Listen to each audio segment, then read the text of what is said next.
Hay inventos que cambian el mundo.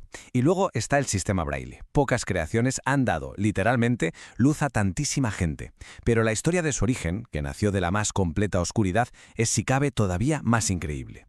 Y es que a veces la realidad supera y de lejos a la ficción. El sistema que abrió todo un universo de lectura a millones de personas ciegas no fue obra de un comité de científicos ni de un laboratorio con fondos ilimitados. No, fue la invención de un adolescente, un chaval de tan solo 15 años.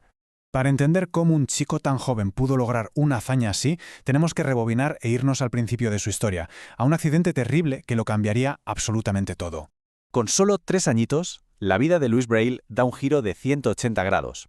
Estaba en el taller de su padre, un taller de talabartería, y se hirió en un ojo con una herramienta. La herida se infectó, y esa infección acabó por dejarle ciego del otro ojo también. Se quedó en completa oscuridad. Pero, y aquí viene lo increíble, mientras el mundo exterior se apagaba para él, su mente, una mente brillante e inquieta, se encendió con más fuerza que nunca.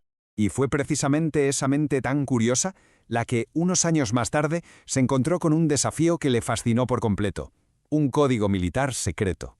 Cuando tenía 12 años y ya estudiaba en el Instituto Nacional para Jóvenes Ciegos de París, Louis se topó con una pista inesperada. Un sistema de comunicación táctil que no estaba diseñado para personas ciegas, no, sino para soldados en pleno campo de batalla.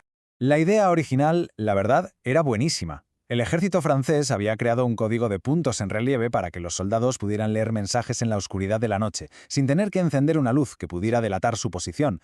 El concepto, genial. El problema, la ejecución, era un auténtico desastre. El sistema usaba hasta 12 puntos por cada letra, con lo cual era imposible saber qué ponía con un solo toque. Era complicadísimo y en la práctica casi inútil. Y aquí se ve la diferencia a la perfección. El código militar tenía el objetivo correcto, leer sin ver, pero no era nada práctico.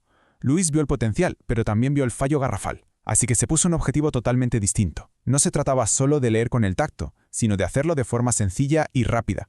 La clave era esa, que cada letra se pudiera reconocer con un único toque del dedo sin tener que andar moviéndolo para descifrar el símbolo. Y esa búsqueda casi obsesiva de la simplicidad fue lo que le llevó a su momento de genialidad, a la invención, que literalmente iba a cambiar el mundo. Desde que descubrió ese código, se volcó en ello. Se dedicó en cuerpo y alma. Durante 3 años, cada minuto libre que tenía era para intentar simplificar y perfeccionar aquel sistema militar tan torpe. No paró de hacer pruebas, buscando la combinación perfecta. Y la solución, después de tanto trabajo, estaba en un único y simple número: 6. Toda la complejidad del lenguaje reducida a la elegancia y la simplicidad de 6 puntos. Y así es como nació el sistema Braille. Un código táctil basado en una celda, una especie de cajetín, con 6 puntos en relieve. La auténtica genialidad está en su diseño. Esa celda es lo bastante pequeña para que la yema del dedo pueda cubrir todas las combinaciones posibles de un solo toque. Y eso es lo que permite una lectura fluida y sorprendentemente rápida. Ahora vamos a ver cómo este invento fue mucho más que una herramienta. Se convirtió en un verdadero legado de independencia para millones de personas en todo el mundo. Pero, como suele pasar con las grandes revoluciones, el camino no fue fácil. Al principio, su sistema fue rechazado. A muchos les parecía demasiado simple, demasiado rompedor. Sin embargo, su eficacia era innegable. Y poco a poco la genialidad de su creación se fue reconociendo, y Louis Braille acabó pasando a la historia como un auténtico héroe. Hoy en día, el impacto de esos 6 puntitos va mucho, pero que mucho más allá de un simple abecedario. El código ha ido evolucionando para abarcar universos enteros de conocimiento. Por ejemplo, es música. Permite que músicos ciegos puedan leer partituras complejas y, por supuesto, componer sus propias obras. También es matemáticas.